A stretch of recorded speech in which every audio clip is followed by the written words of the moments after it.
This is the story of three brothers who set out for some innocent fun on a chilly, wintry day in late December 1945. School had already let out for the holidays and Christmas was just a few days away. They'd been to regular church services and they'd eaten their Sunday dinner. Expecting only a short afternoon adventure, the boys soon found that one afternoon would not be enough. A discovery of an object in the woods made the difference. It was an innocent-looking wooden packing crate. But unbeknownst to them, the crate's contents had a special history all its own. At first, they couldn't believe what they saw inside the crate. Their initial reaction changed as they slowly began to understand what they saw and how important it was to the whole world as they knew it.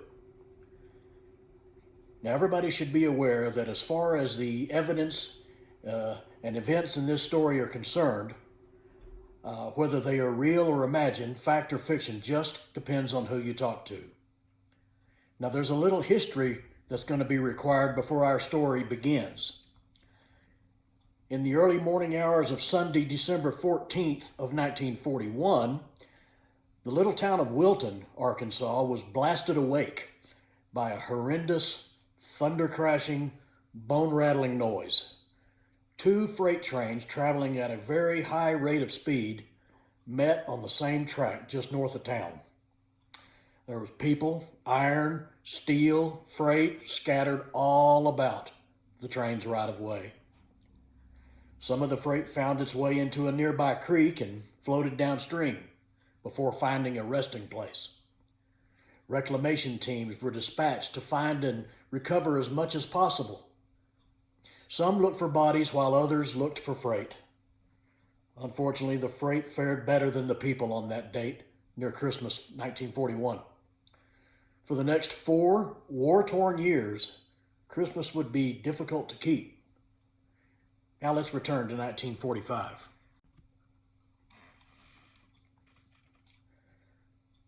"Hey, let's go down to the creek before it gets too dark," said 14-year-old Jay. Wayne and Wesley, ages 8 and 10, followed their older brother's lead with an exchanged nonverbal nod. The race was on. The creek had everything a boy in 1945 Wilton could possibly want. With just a smidge of imagination, it could be a stage for the reenactment of all that was or might someday be in history. Of course, the usual stuff was there too. Swimming, fishing in the creek were the big favorites of the Poole brothers and their friends. They all knew well the potential for real and imagined adventures along the banks of that little stream known as Lick Creek. Jay got to the finish line first, in part because he had started running first and thereby had established control of this impromptu contest. It didn't hurt that he knew where he was headed, or that unlike his opponents, he knew where the finish line was. And of course, his legs were longer. This time he chose to run down the right-of-way alongside of the railroad track until he reached a likely cutover spot to the creek. He stopped running, which basically signaled the end of the race. He waited for Wayne and Wes to catch up. When they got there, they followed Jay's lead and armed themselves with a few appropriately sized rocks from the railroad bed. Each rock needed to have enough mass to take out a bird or a squirrel and still be small enough to fit snugly into the holding pouch attached by the way of rubber inner tube strips inside the Y-shaped bean flip stock. No self-respecting bean flip artist would ever tempt to fate by using too big of a rock.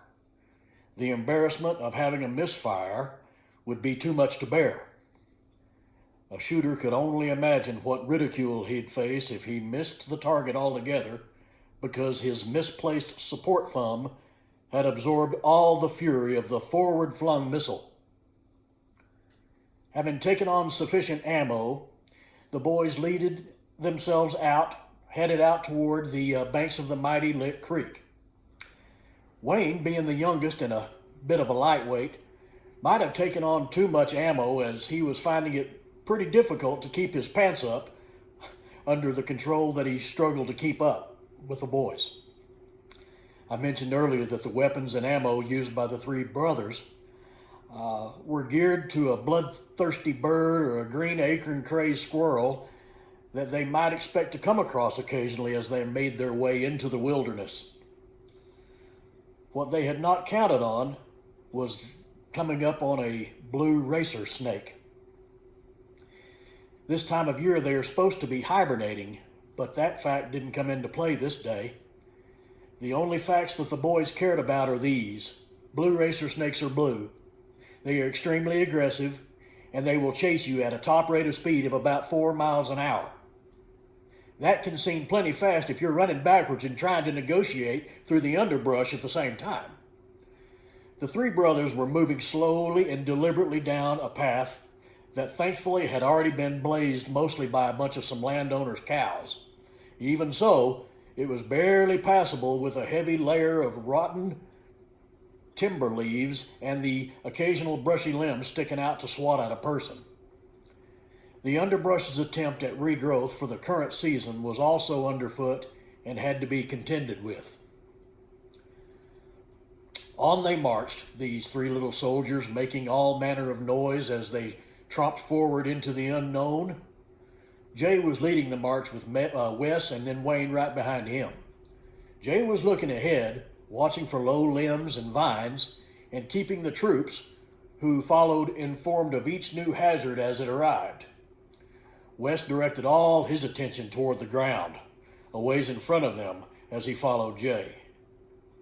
Wes was concerned with low crawling varmints, whether with or without legs. Wayne followed Wes and did not concern himself with anything other than the back of Wes. He didn't want to get lost or separated from his brothers. It was Wes who saw the snakehead directly in front of him at the edge of this trail. As the snake's head came into view through the grass and through the leaves, Wes yelled, "Snake!" When frightened, Wes's voice might begin on one key and finish on another. When he said snake, it was more like snake. Well, whatever he said, it was understood by the other troops. Jay looked down and stopped a few paces from the snake. Wes and Wayne stacked up behind him. Nobody moved or said anything for a long moment. The snake apparently was in the mood for a little fun because his raised head was turned staring toward the brothers, and they would later swear it looked like it gave them some sort of a snaky grin. This prompted Jay to whisper over his shoulder, "We gotta get out of here. That looks like one of them blue racer snakes, and he's gonna chase us." Backpedaling from whence they had just come, they commenced to tripping and stumbling and outright falling over one another. When they managed finally to get their collective feet in front of them, they ran all the way back to the railroad tracks before they felt safe enough to stop and turn around. Panting and wheezing, they discussed their next move. Wayne wanted desperately to quit and go on home. Wes wasn't sure he would go with the group. Jay wanted to go back in, but not before taking some target practice to get their sights of their bean flips correctly sighted in for accuracy. This was the agreed upon plan. With plenty of rocks to choose from, up near the railroad, they took turns hitting a snake-shaped stick that was laying on the ground near the trail entrance. Each had fairly good luck at shivering the twig's timber. Wayne, the youngest and the smallest, was the best shot.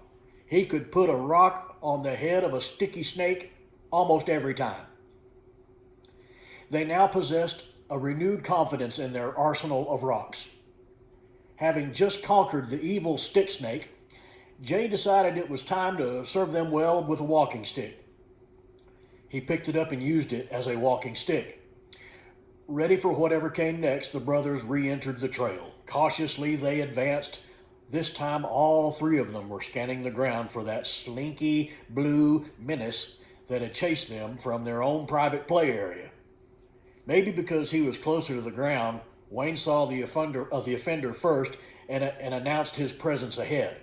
Wayne babbled, "Snagook, snake."